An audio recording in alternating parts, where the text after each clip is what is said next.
Alors bonjour à tous, bienvenue sur dailyfx.fr. Nous sommes le lundi 14 décembre 2015. Vincent Gann pour vous retrouver pour le premier Good Morning Euro-Dollar de la semaine. Une semaine décisive, probablement la dernière semaine décisive sur le plan des fondamentaux du marché, avec derrière beaucoup de conclusions pour l'année 2016, à savoir si la Fed relève ses taux cette semaine. Et vous le savez, c'est sa dernière décision. La réunion du FOMC commence demain, mardi, et le communiqué de presse est livré mercredi à 20 heures de Paris, heure de Paris, suivi d'une conférence de presse à 20h30, ainsi que de la mise à jour de toutes les projections macroéconomiques de la Fed. Alors je vais vous montrer tous ces éléments-là parce qu'en fait, le marché se concentre beaucoup sur l'annonce des taux, alors qu'en réalité, je pense que le plus important sera bien au-delà de cette hausse des taux, probablement en grande partie intégrée, et encore, cela fait débat dans les cours. Par contre, ce qui va se passer en 2016, euh, la façon dont la Fed se projette sur le plan macroéconomique, ce qu'elle envisage pour son cycle des taux d'intérêt en 2016, parce que à l'époque, lorsque la Fed commençait à relever ses taux après un cycle de baisse ou un cycle plat, d'ailleurs nous sommes dans un cycle plat depuis 2009, tout en bas, les taux sont tout en bas depuis 6 ans et ne bougent plus, eh bien cela annonçait plusieurs hausses et des hausses très régulières. Est-ce que cela sera à nouveau le cas? C'est tout l'enjeu de l'année 2016 et tout l'enjeu du positionnement sur le taux de change euro-dollar. Parce que si c'était le cas, cela ferait du taux de change euro-dollar une devise de carry trade, ce qui n'est pas encore le cas. Alors, vous avez sous les yeux l'avertissement sur les risques liés au marché des devises, au CFD et au marché boursier de manière générale. Brièvement, je vais bien sûr revenir sur tous les paires majeures, l'USD Yen qui a atteint un objectif de cours important, l'USD CAD qui se replie mais qui va probablement réagir positivement sur des lignes de tendance haussière alors que le pétrole fait donc des nouveaux plus bas de 7 ans. Le pétrole a basculé vendredi sous ses plus bas de décembre 2008. Ce que nous envisagions, ce que l'analyse technique a confirmé, et ce qui engage là aussi de nouvelles cibles baissières pour l'année 2016. Mais on aura l'occasion de reparler de toutes ces choses. Alors, tout d'abord, le calendrier macroéconomique de la semaine. Il est, vous le connaissez par cœur sur le site, ici. J'ai filtré, comme vous pouvez le faire vous-même, en gardant uniquement les statistiques macroéconomiques à importance forte. Il y a bien sûr encore demain l'estimation finale de l'évolution des prix aux États-Unis au mois de novembre. Retenez que le consensus du marché se projette sur, en estimation finale, un relèvement du taux d'inflation aux États-Unis, l'inflation sous-jacente à 2%. 2%. C'est la cible de la Fed, sauf que malheureusement, l'indice des prix à la consommation n'est pas l'indice d'inflation que suit la Réserve fédérale. Et bien sûr, vous n'avez pas manqué, si vous avez ouvert le calendrier économique d'LIFX, que le mercredi 16 novembre, eh bien, la prévision est donc 0,50 pour le taux d'intérêt des Fed Funds. Ainsi donc qu'une conférence de presse qui démarra à 20h30. Vous êtes maintenant ici sur le site de la Réserve fédérale des États-Unis. Cette page, je vous la donne, c'est la page à suivre tout au long de la semaine. Et c'est cette page sur laquelle nous serons mercredi en temps réel à 20h et 5-6 secondes, puisqu'à 20h et 5-6 secondes, il y aura ici ce bouton Statement qui va apparaître et qui donnera accès donc au communiqué écrit de la Réserve fédérale. Vous avez sous les yeux l'agenda 2015 de toutes les réunions de la Réserve fédérale des États-Unis, en tout cas du comité de politique monétaire, le fameux FOMC. Donc il y a eu celle du 28 janvier, du 18 mars, du 29 avril, du 17 juin, du 29 juillet, du 17 septembre, du 28 octobre et donc du 16 décembre. Et vous notez ici le petit astérix qui précise que cette dernière réunion annuelle de la Fed s'accompagnera d'une mise à jour des projections macroéconomiques. Et ce qui est important dans ces projections macroéconomiques, si vous regardez par exemple celle du 17 septembre, eh bien la Réserve fédérale communique dans ses projections ses anticipations pour les Federal Funds Rates. Donc c'est ça qui est probablement plus important que la décision sur les taux, c'est les nouvelles projections macroéconomiques de la Fed et la conférence de presse de Janet Yellen. Parce qu'en l'état, une hausse des taux, c'est déjà intégré dans les cours. Par contre, la façon dont la Fed se projettera sur 2016, ça c'est l'incertitude puisque personne ne le sait. Donc moi ce qui m'intéressera à 20h et 5 secondes, je serai avec vous en live et je pense qu'on va fonctionner comme ça mercredi. Je serai avec vous en live de 19h45 à 20h30 pour analyser les projections macroéconomiques de la Fed, la décision sur les taux. Puis avec Sylvain, vous suivrez en temps réel Je serai avec lui, hein, mais à côté, mais il prendra la parole à 20h30 pour la conférence de presse. Donc on proposera un live spécial de 19h45 à 21h environ, voire au-delà, si la volatilité du marché l'exige. Donc c'est ça qui m'intéressera en l'état, vous l'avez compris, mercredi, c'est la mise à jour de ce tableau des projections macroéconomiques. Et on regardera notamment la mise à jour des projections en termes d'inflation et surtout cette ligne-là, Federal Funds Rate, les projections de la Fed. Et lorsque vous étudiez les projections du mois d'octobre, vous ne manquez pas de noter que la Fed envisageait en octobre que son taux soit remonté à 0,4 d'ici la fin d'année. Vu qu'elle ne l'a pas fait lors de sa dernière réunion en novembre, c'est pour ça que le marché se projette donc sur décembre. Et c'est donc cette semaine, mercredi, à 16h de Paris.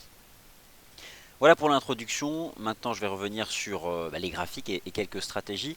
Tout d'abord, je reviens sur ce que je vous ai proposé vendredi sur l'USD Yen. Une stratégie qui a bien fonctionné, qui consistait donc à exploiter le pullback. Rappelez-vous, le taux USD Yen qui est sorti par le bas d'un vaste trading range de 5 semaines, compris entre 122,20 yens et 123,75 yens, suivi d'un pullback parfait à 122,20, suivi d'une baisse du marché. J'envisageais un retour à 120,80. Le marché a réalisé cet objectif. Désormais, on se reprend. Il y a une légère contradiction positive de momentum. Alors désormais, je pense qu'il faut laisser ce marché rebondir, au moins jusqu'à cette ligne de tendance baissière, qui sera à nouveau susceptible d'agir sur les cours.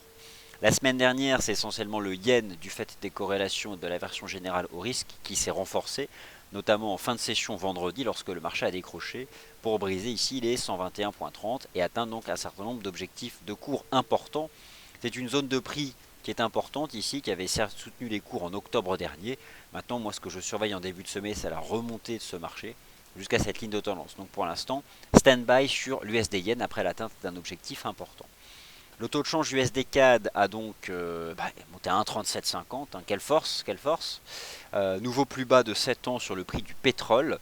Alors, il faut savoir que vendredi, il y a eu une communication à nouveau de l'Agence internationale de l'énergie, essentiellement sur ses perspectives d'offres, expliquant qu'en 2016, elle réaugmentait ses anticipations d'offres en intégrant cette fois-ci le retour sur le marché de l'offre de l'Iran.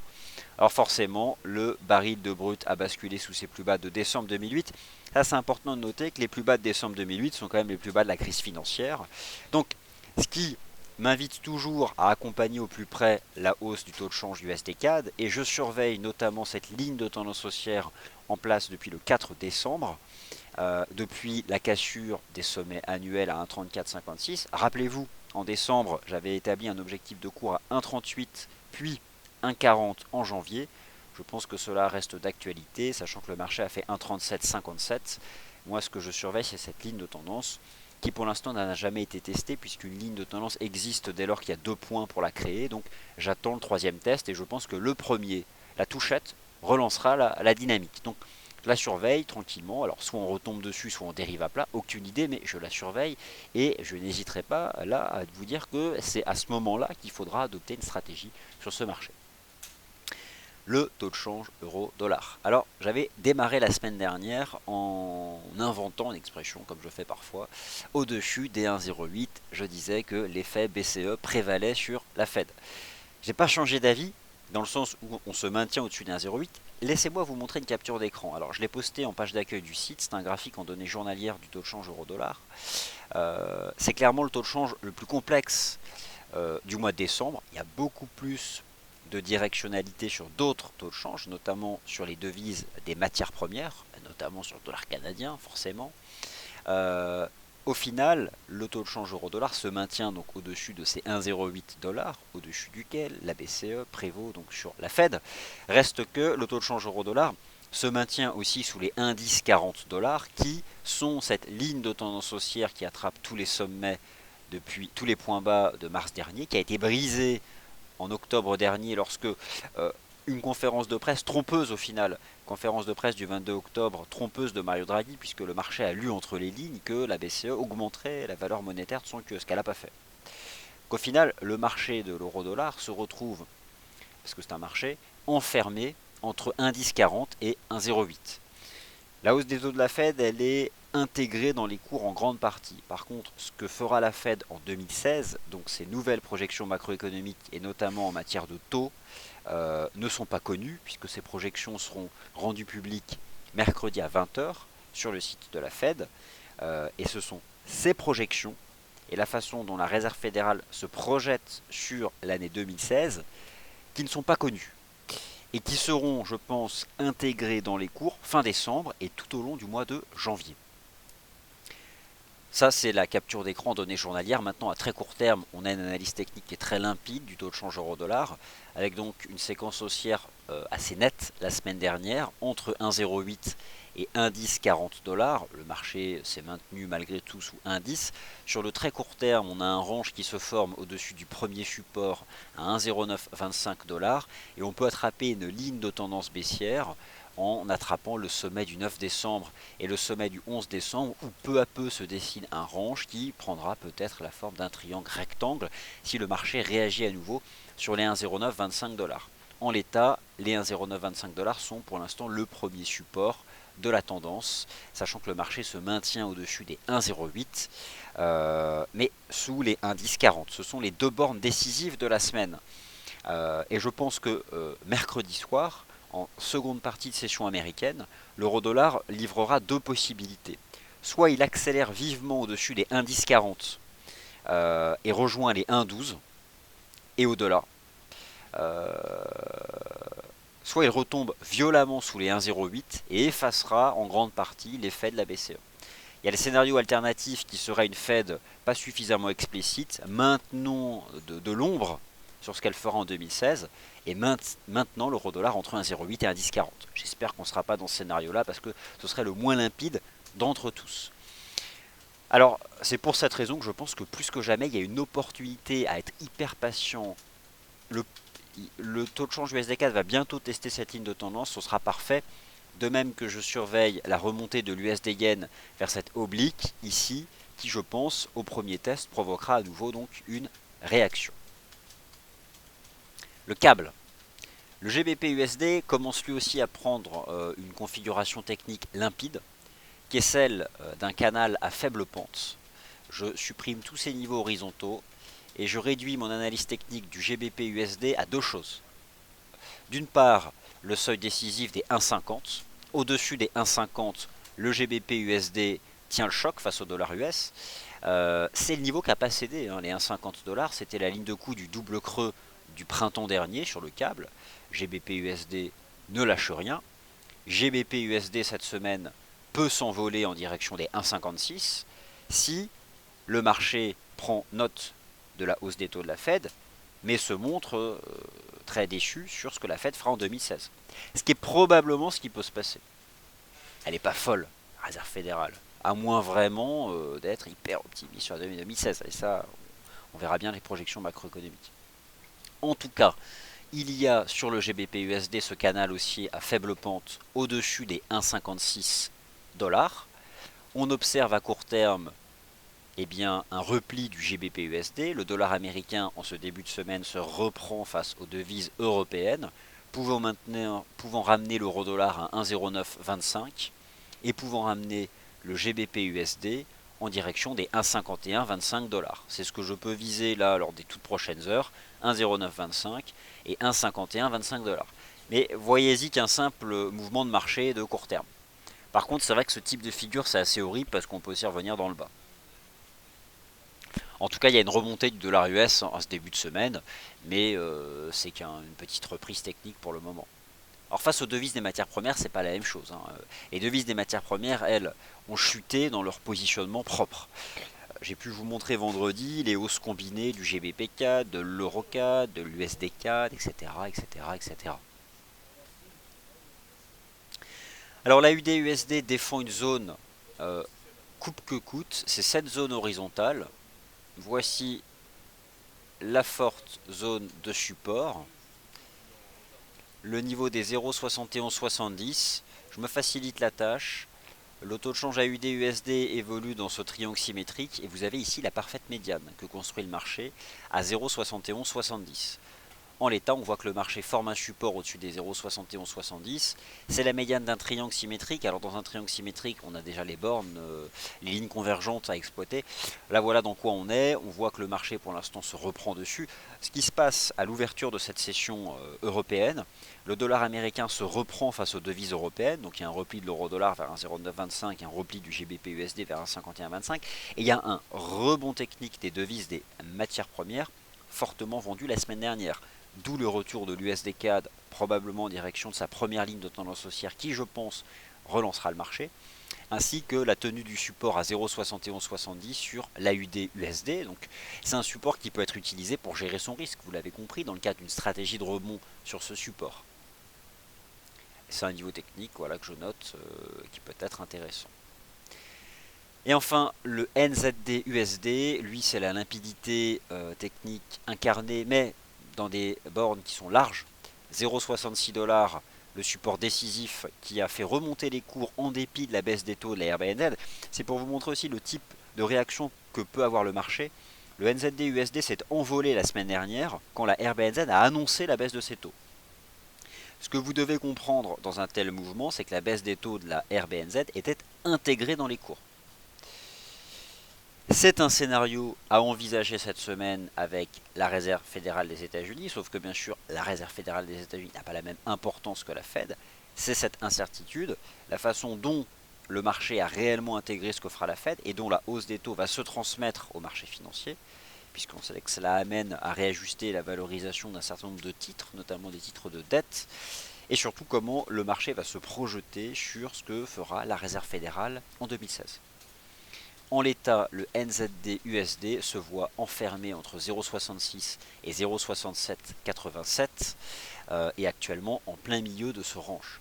Pour résumer le Good Morning Euro-Dollar, sur l'hyper court terme, j'envisage un repli du GBP-USD en direction des 1,5125 $.